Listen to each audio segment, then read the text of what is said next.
I know I visited out there once and specifically went to see them. And then my son interviewed Michael for his show, and we just kept going back. So how did you get hooked up to the place in South Carolina where they're at now? Oh, that was literally the needle in the haystack. I searched for about maybe 4 months, just looking for a specific place, certain criteria that we had talked about that they needed. Obviously the chickens needed space. That had to come first, but of course it had to fit financially. Yeah. And they really wanted to go to South Carolina. So I looked all over. I mean, other states also, but I really focused on South Carolina a lot. I did the whole random search thing, and I was on Craigslist actually, and searched lists. I mean, hundreds of listings of places like that. And then it was late. I remember it was like Sunday night. It was like 9:30 at night, and I was giving up. I was tired. I had to go to bed. And it was just, like I said, the needle in the haystack. I went down the list. I saw one. Something caught my eye. And I looked at it. It was just plain print, black and white. Had no pictures or anything. It just had a phone number. And it just said, here was the rental call. And I called the guy, and the longer we talked, the more amazing the whole situation sounded. It was just perfect for them. And, lots of little things that kind of rang like bells, and I'm like, okay, this is great. This is really going to work. This is happening. Forget Greenville. This is perfect. There was just too many things. The irony. It all kind of fell into place. It really did. It was just too much. And I knew people in the area, and Tina works in the same place as people that I know, and everything was just perfect. So I went ahead and made some phone calls and talked to different people and asked them if they'd be able to help out, if this works. And everybody just said this would be great, and we'll do what we can. I talked to Michael and Marilyn. I told them about it, showed them pictures, and they were like, this is it. Here we go, right? And a couple months later, we're gone, Pile everybody in the wagon, let's go. Yeah, like I said, I remember the day before they left, when we had the going away party, and they were starting to, bulldoze Tent City back in February. Yeah, it was getting scary. I'm glad that they left before it got really bad. Yeah, no, me too. Penelope was the male pigeon. Got a nice name. We worked a lot with pigeon rescuers. As a matter of fact, at one point we were shipping pigeons to England. Oh wow. But we had a lot of sparrows. Oh, there's a video of somebody feeding a bald eagle at the door. You saw that? I think somebody said underneath of it that that's messed up because they shouldn't be feeding him like that because then he won't fend for himself in the wild. Like, that's nonsense. One time? Right. Here, I'm just gonna hand this. Trust me, Kevin. One time is all it takes with some animals. Yeah, but not a bald eagle. His instincts are always going to override anything you can do. As long as it's free.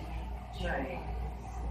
Oh yeah, he's sitting on their porch, jumping up, taking food out of this guy's hand. Yeah. He's gigantic. That's cool. I had No, that's a different one than I saw. Before, I was actually late to school one day, but I guess this is a better reason than Dad not wanting to leave on time. We were driving past Emmons Farm. There's a huge bald eagle, like this high off the ground. Big.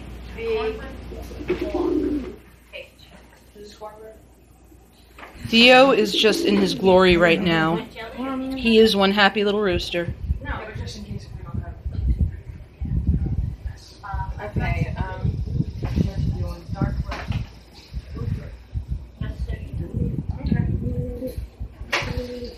In any case, it just seems to me this fox behavior is not the kind of behavior I'm used to in fox. That's funny with that sound in the background. Exactly. Give me a number for Marilyn.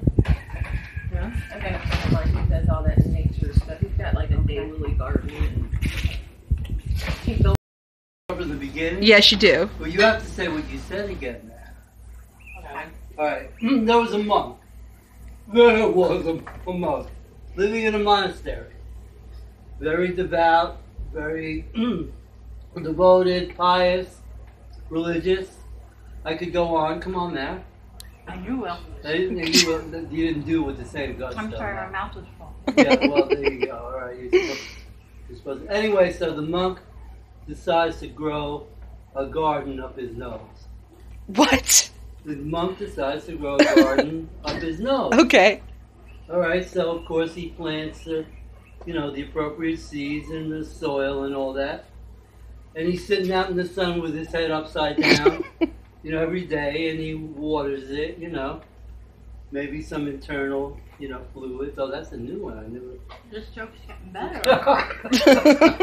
Improves with age. There you go. Yes. And, he's as devoted, and he's out there every day sitting with his head upside down, watering it, fertilizing it. Nothing. Finally one day he says, Lord, why have you forsaken me? And you hear him, I beg your pardon. I never promised you a Noah's garden. Oh! Sweetheart, you have a And at this point, I issue a disclaimer and tell you I never liked that. I'll wait, 'cause I'm gonna see my baby. I got a whole lot of things I gotta say.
What's that chord there? What's that chord?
Oh wait, do you know it in it's in G, right? Can you do it in G? Is this the bad key to do it? To lead a better life. Can you do it in C? Need my love to be. Wait. Just tell me if this is okay. Maybe I can do it in G, but. Lead a better life. I need my love to be here.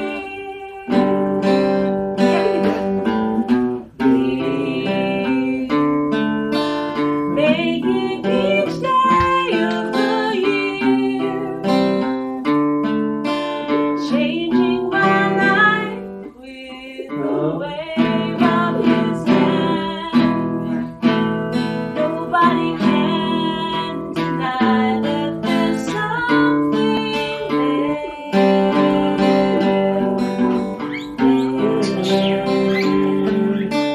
Running my head to his head. Both of us thinking how good it can be. Someone is speaking, but she doesn't know he's there. I want him everywhere, and if he's beside me, I know I need never care. Oh, God. But to love him is to need him everywhere. I need you to drive around Knowing that love is to share. Each one believing that love never dies.